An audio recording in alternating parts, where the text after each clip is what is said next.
श्री चंद्रशेखर आजाद। धन्यवाद सभापति जी। आज हम संविधान की गौरवशाली यात्रा पे जो 75 साल की बात कर रहे हैं, ये इनका काम है। माइक। धन्यवाद सभापति जी। आगे सर, आगे आगे। आज हम संविधान की गौरवशाली यात्रा पे बात करने के लिए चर्चा कर रहे हैं। कल से ये चर्चा चल रही है सर। मैंने बहुत सारे दोनों पक्ष के और जितने भी हमारे मेंबर हैं सुना सर, उनको बड़े बड़े नेता हैं सर। इसके भाग 1 में लिखा हुआ है India that is Bharat, Hindustan नहीं लिखा हुआ है सर। लेकिन सारे नेता संविधान पे चर्चा कर रहे हैं, लेकिन हिंदुस्तान ही कहेंगे, भारत कहने की हिम्मत नहीं जुटा पा रहे हैं। ये बड़ा सवाल है सर कि क्या संविधान के हिसाब से बात रखी जा रही है।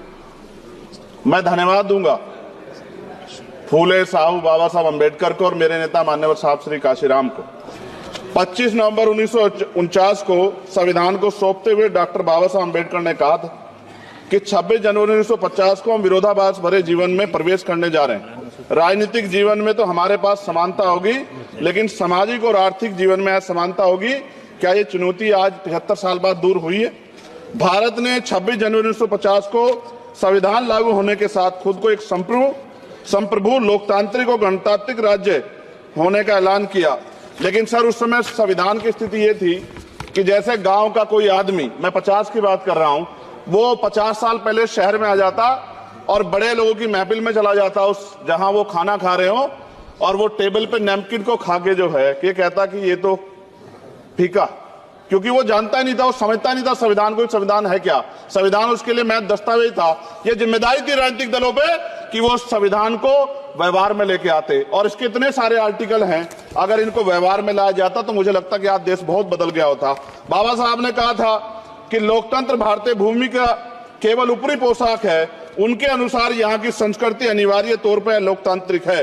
भारत जैसे गरीब और गैर बराबरी वाले देश में संविधान के जरिए छुआछूत खत्म करना, वंचितों के लिए सकारात्मक उपाय करना, सभी वयस्कों के लिए मतदान का अधिकार देना और सबके लिए सम्मान अधिकार तय करना, ये बहुत बड़ी उपलब्धि थी सर।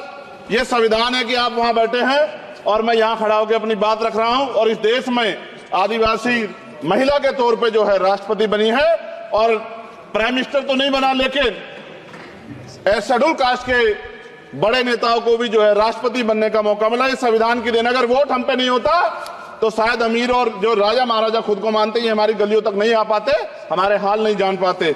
आजादी का मतलब सर सिर्फ अधिकार पाना भर नहीं है, इसके लिए हमारे संविधान में सरकार और नागरिकों के